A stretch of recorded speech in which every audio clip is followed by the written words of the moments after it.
Good morning, and welcome to the Unitarian Universalist Fellowship of Manhattan, Kansas. My name is Pastor Isabel Call, and it's my honor and joy to serve as the minister here. Our vision is to be a vibrant and inclusive congregation, widely known as a safe haven and a force for social justice. Welcome visitors and newcomers. If you're here in person, we invite you to talk with our greeter, Dick Beeman, today, or anyone else. We are glad you're here and glad to welcome you. If you're here on Zoom, you can chat with our Zoom host, Karen. And I'll just invite you, if you're here in person, you might have a joy or sorrow. You could go ahead and start writing it down if you'd like us to share it later in the service. And if you're here on Zoom, we'll have a time to invite you to type it into the chat. Kathy Swenson has our words of acknowledgement.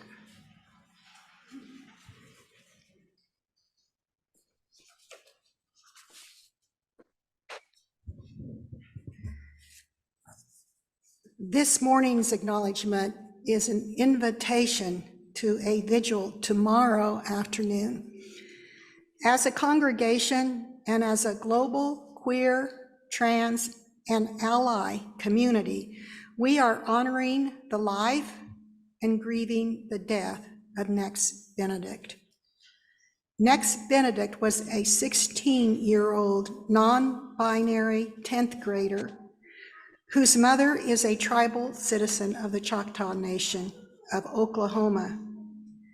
Nex died February 8th after being beaten by 3 older students in the women's bathroom the previous day.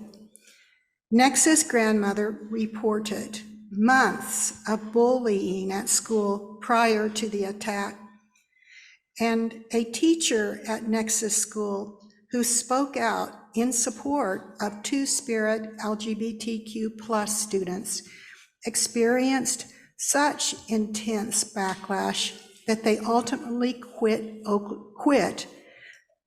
Oklahoma lawmakers not only forced Nex to use the women's bathroom, they have been vocal about wanting to drive queer folks out of the state. We know that Nex's death was not an accident, but the result of people in power deliberately allowing harm through bad policies.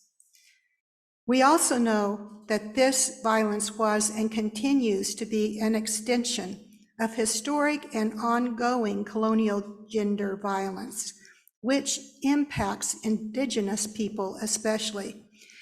We will be gathering at 5:30 at City Park tomorrow for a vigil for Nex near the volleyball courts.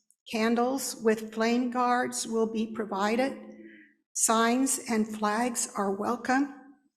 Pastor Izza will be providing a land acknowledgement. This is an opportunity to come together in community and support each other, our siblings, our youth, and all those mourning this loss. And together we can work to protect queer youth everywhere. Thank you.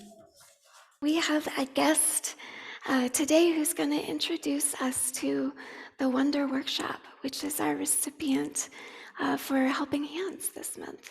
So Chris Bailey, please come on up.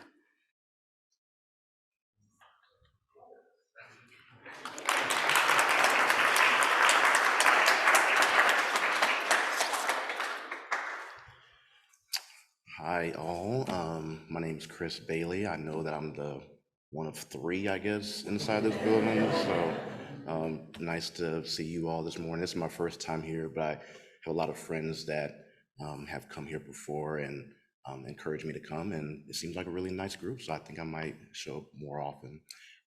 Just really quickly, for that slide that was up that showed the Queer Liberations Commons at at the UFM, um, the muralist who painted that was a former student of mine. I'm the one that hooked the UFM up with that muralist because I thought they'd be a great person to do that paint job. So yeah, they did a wonderful job. I'm super proud of having them. I know I only have a few minutes, so I just want to ask you guys a couple of questions and then just talk a little bit about Wonder Workshop. So raise your hand if you know about the Wonder Workshop Children's Museum. Okay, keep your hands up. Keep your hands up. Now, only keep your hands up if you've been there recently. So, okay, now you can put your hands down. So that's what I want to see because the Wonder Workshop Children's Museum is still alive and well. We know that we lost Mr. Pitts years ago. He was somebody I worked with in the Dawn of Day documentary. If you haven't seen that, please check that out. It's just great storytelling and great acting by myself. So for the people who haven't been there recently, the Wonder Workshop Children's Museum is going through a couple of renovations just to make it more fun for kids all across the community, but also just evolve on what Mr. Pitts and what Cindy Pitts as well have started years and years ago. This year is the 30th anniversary of Wonder Workshop opening its doors. It used to be at the Manhattan Arts Center building. And I remember going there as a kid. I grew up on Fairlane here in town, and I would walk across Fort Riley Boulevard and go hang out with Mr. Pitts. And he would come to Bergman, where I went to school at, and he would do his wonderful storytelling. And so, yeah, today, or not today, this year is our 30th anniversary. It's a big, big milestone. And we can't get to places and we can't get to milestones like that without people like you and other people in the community helping us out. So we definitely encourage you guys to not only visit, Cindy Pitts will give you a tour, and just take part in anything that you might be talented in. Like I've heard Mr. Larry Weaver is the science guru here, so we would love to have more people like that help us advance our STEM activities for kids, or any kind of other artistic talents you may have. We would love to have volunteers. So Mrs. Swinson came through. I used to work with her at Bergman too. She came through and I gave her a tour of some of the stuff that we're working on there. For example, we were given, well, one thing, I started working there about a year ago, and I told Cindy Pitts that I didn't like our floors. That was like my first complaints. I didn't like our floors. And so I reached out to like community members, and Carpet One donated flooring to us, new vinyl flooring and tile flooring. It just makes the building look better. It's safer, all kinds of fun stuff like that. And then Cap Fed and Evergy gave us grants to be able to revamp a couple of our exhibits. So we have a new kids vet clinic. We're in a town where K-State veterinary school is a big thing, and the kids would come through all year long. All we had there was like a toy microscope and like a couple of stuffed animals. And I said, and they would be in there loving it. And I said, well, there's another opportunity to grow upon that. So we were given a grant from Cap Fed to revamp that kids vet clinic, and it's really, really cool. The words won't do it justice. You just got to stop by and check it out. By the way, we open at 1 today. So if you're free, just stop by, just check it out. I will cover the costs, okay? So it's on me. We have something really cool in there where we work with the College of Vet Med. They really helped us out a lot with reimagining that space and making it more, making it funner for kids, but also where they can actually learn there. So we have real microscopes in there where you can actually check out real specimen. We have more animals that you can play with in there, and a kennel and all that. And we even have a bulldog that has been restuffed with organs, so you can actually do surgery on a bulldog and learn about all the organs that are inside there. And kids really have taken to it. We've gotten a lot of visitors, and that's like the #1 spot they usually go to. Now, they don't always do surgery the right way. That poor bulldog has been through unanesthesia surgery before, and it's just but kids, they're learning. And then we also have, one of our hallmarks at the Wonder Workshop Children's Museum is that we love art and creativity there. We want to keep that going, but we also want to reach kids where they're at these days too. And we all know that kids are, we shove iPads in front of their face and stuff. And we don't want to do that, but we also want like digital literacy to be a big thing. So in our new and improved digital interactive art room, we have like this touch screen that you can color your own kind of art. For example, we have like an aquarium world, and you can color your own fish, and then you scan it and it'll populate it on our touch screen, and you can see your actual coloring on there, and you can interact with it and all that. So we hope to continue to add to our spaces and make it, like I said, more fun and just more things to do for all kinds of modalities, all kinds of interests, and we're still working on it. So one thing that I like to say, and I've heard that Mr. Pitts would say some variation of this, is that if everyone does little, no one has to do a lot.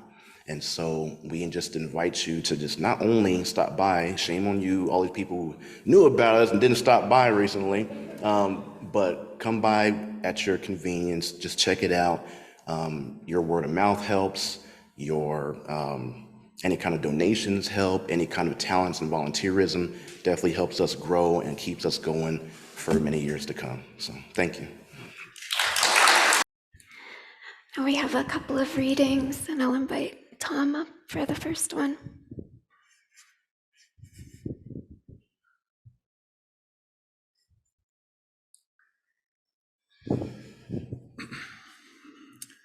This reading is from Rabbi Mark Sameth, and it's titled, "Is God Transgender?" And it's actually an excerpt of an article that he wrote, and it was in the New York Times. The 4 Hebrew letter name of God from the Hebrew scripture, which scholars refer to as the Tetragrammaton, YHWH, was probably not pronounced Jehovah or even Yahweh, which I've learned. As some have guessed, the Israelite priests would have read the letters in reverse, Hu-He. In other words, the hidden name of God was Hebrew for he, she. Counter to everything we grew up believing, the God of Israel, the God of the 3 monotheistic Abrahamic religions to which fully half of the people in the world today belong, was understood by its earliest worshipers to be a dual-gendered deity.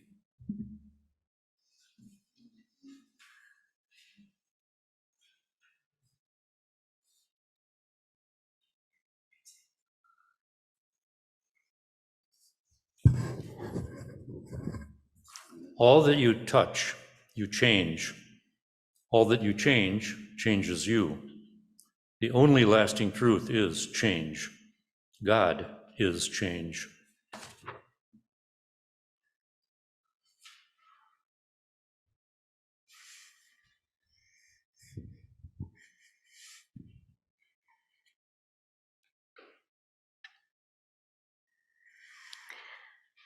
So last weekend, I was driving through rural Kansas in my little early century Honda Civic. And as often happens, I was moving a bit too slowly for the ginormous pickup truck that came up behind me. I always wonder what people think of my "No farms, no food" bumper sticker. When they get close enough to read it, they have no way of knowing that I've studied agricultural economics, and I'm not sure that would necessarily increase my credibility since I'm not actually a farmer. And of course, they don't know that those stickers were put on my car by my organic farmer ex-girlfriend before she sold me the car. Now, I have noticed that the tailgating is slightly less aggressive since I applied the sticker that says, "One Kansas farmer feeds 155 people plus you." Thank God for Kansas agri women. one of whose founders over 40 years ago noticed that signs on farmland were advertising everything except what was actually being grown there. But landowners have a right to put up signs about what they're doing. So hence the signs with that message were born. I don't own land, but the bumper sticker works. It matches my values more or less, and it helps me blend in a little. But let's be honest, it's going to take more than a bumper sticker. I don't actually blend in here that well, that easily, and that's true for a lot of Kansans. Many of us don't fit in, most importantly, the Kanza people who belong here absolutely, but don't fit into the economy and the culture that have colonized this land and become normative. But many of us don't fit in, even if we weren't driven out by the 19th century land grab. Lesbian, gay, bisexual, asexual folks. People of color, non-Christians, transgender and gender non-binary people. Reverend Elena Rose Vera, a Filipina Ashkenazi transgender woman, minister, and big sister to me in seminary, once said that if I should ever find myself in a place on this continent where there are no people of color and no transgender people, it is because they were removed. And the removal continues, both through outright aggression and assault, visited disproportionately on people who visibly don't fit in to colonized notions of normal. Although I'd say aggression and assault happens to all of us, whether or not we fit in. But the removal also continues through the ways that we aggressively police ourselves, removing our own deviations, trying to pass as normal. We each have more or less capacity to pass. And I'm going to invite you to reflect for a moment on that. Reflect on the qualities you have that help you connect with the people you interact with. What privileges do you carry that serve as a social lubricant at the grocery store or the bank, walking down the sidewalk? How do you wear these privileges? How do you dress? How do you adorn your body, bedeck your car, to connect with others, to convey the person you want them to identify as you? And that person, is it you? The purple wildcat sweatshirt, the nice shoes you protect from mud, are they you? When do your decorations match your values and help you fit in? Both. When are you sort of neutral, but whatever, I guess I'll wear these silly jeans with the manufactured faded creases because that's the current fashion trend and there aren't any other good options? And when do you wear something that isn't you because you have to? Or when have you worn something that wasn't you because you had to?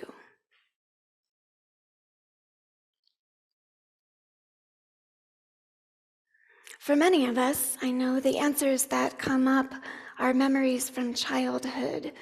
The starched collar, the tights and puffy dress that you're not allowed to run in. Maybe the memory is dressing up for church. And maybe at that church you learned about God as a kind of stern Santa Claus who knows if you've been naughty or nice. And being nice means looking nice, holding your body a certain way, not speaking till spoken to, performing the gender you were assigned at birth. And God, this God, gives you worse than coal if you're naughty. And we all know that the worst kind of naughty isn't even about sex, it's about gender. Raised Unitarian Universalists, I don't actually have memories like that. I might have been required to wear a jacket when I didn't feel cold, but I've never been forced at church to perform an identity that isn't me, never shamed for not trying to be pretty or for speaking my mind. I've been encouraged to play with identity, to try things on, to let them go when they don't fit. I'm so grateful for the community that has embraced me in my exploration. I don't take it for granted, but this freedom to be oneself is not a privilege. It's a birthright, God-given, if you like. We should be able to take this freedom for granted. High school kids should be able to wear whatever gendered or non-gendered clothes they want and use whatever pronouns they want. This is the kind of freedom we all need to become ourselves, and it hurts no one. In the ancient world, according to Rabbi Mark Samuth, well-expressed gender fluidity was the mark of a civilized person.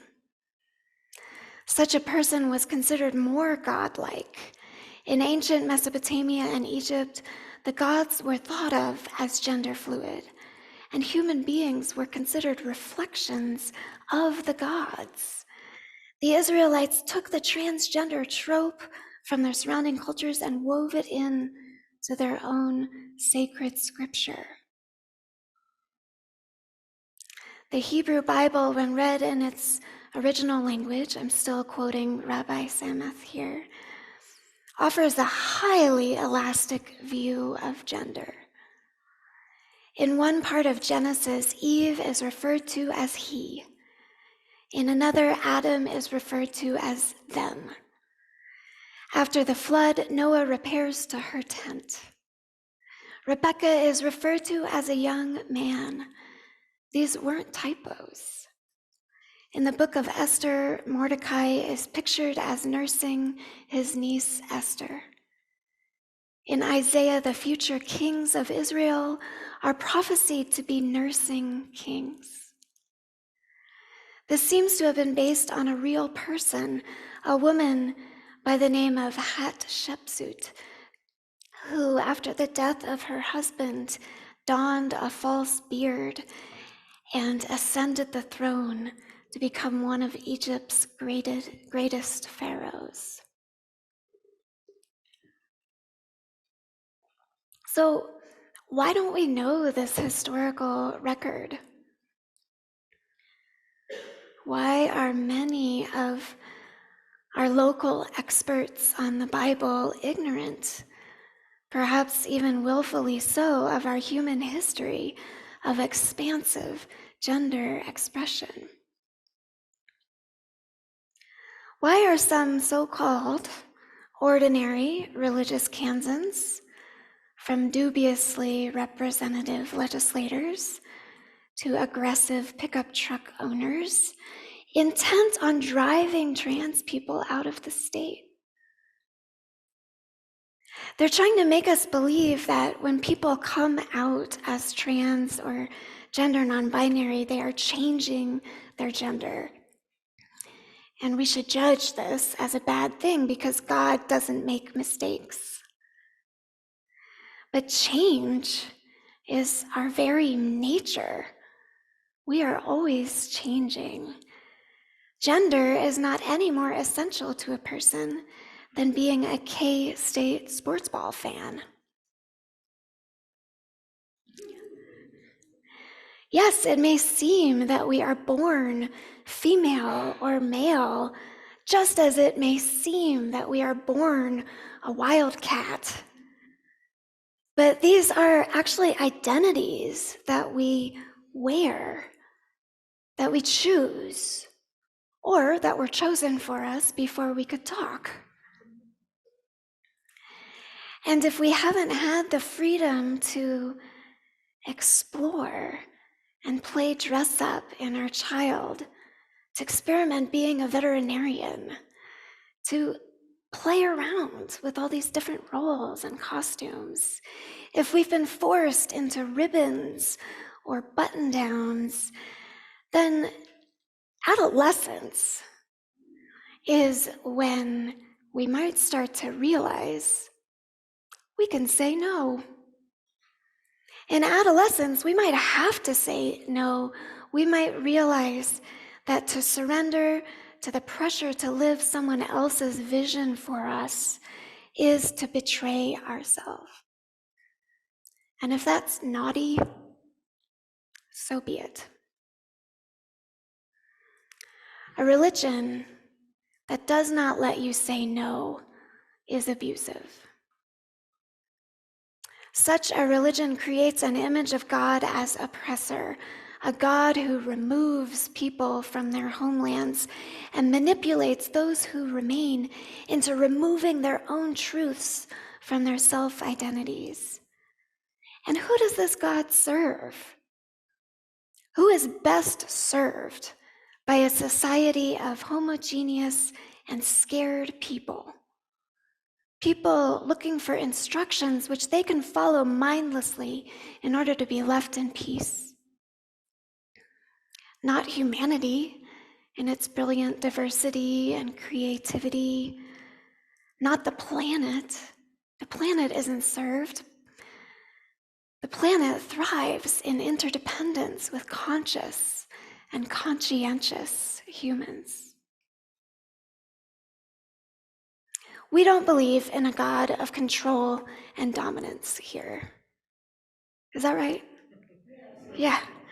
At the Unitarian Universalist Fellowship of Manhattan, we don't believe in a God of control and dominance. We believe in a circle of love where people grow and change. We believe in the work of making the circle wider till people of whatever race or nation will truly be themselves, speaking words of freedom with laughter and elation. We believe in taking the risk of bringing our separate fires of commitment into this circle of love, kindling one shared flame, which in the mystery of our togetherness sheds a bright so light that our struggling and suffering are understood, shared, and lessened. If we choose to call anything God, God is the circle, the love, the change, the work, the fire, the light. And many Kansans, not just those here this morning, many Kansans believe in this God. And I like to think that one of them is the driver of the pickup truck who parked next to me at the bank last fall and took a look at my bumper. He was close enough to see the one you can't see on the highway, eat local, grow local. And he said, "Hey, wait a minute, I have something for you." And he went to his glove compartment and pulled out my newest bumper sticker, that one from the Kansas Agro Women that says, "One Kansas farmer feeds 155 people plus you." And I think he was that farmer. And I was his you. And he was inviting me into the circle. And he was maybe even making the circle wider for me. Now, I don't know if he would have done this if I had a rainbow flag bumper sticker, or if he'd known I was a few months away from starting to understand myself as gender non-binary. I honestly don't know, and it's not fair for me to assume he wouldn't. But one thing I do know is that I don't have a rainbow sticker on my car, because I'm afraid of losing my privilege of passing as straight. And another thing I know is that kids these days, many of them, don't let that kind of fear keep them from flying their rainbow flags and figuring out that this stupid compulsory gender binary isn't for them. And so gender non-binary teens are my role models, my teachers, and I need them. I need them to stay alive and thrive in order to be me. I selfishly need these teens. And I need them because I need this world, this planet to thrive. Let us not sacrifice this generation of prophets on the altar of normality. Let us sacrifice instead our old worn-out identities, the fading, shrinking genders we never honestly consented to in the first place. Our young teachers are offering us color and new kinds of contrast, a new vision, a new world. You who are not what the world would have you seem, you are welcome here in this community as your true self, whoever that is, and it's okay if you don't yet know who that is, and it's okay if you do. You are fabulous in your changing, growing self. When we say we don't care what gender you are, what we mean is that we care immensely and we want to know, but we won't hold you to it. Come, bring your beauty here. Let us witness you in your transformation. We love you just as you are and just as you are becoming.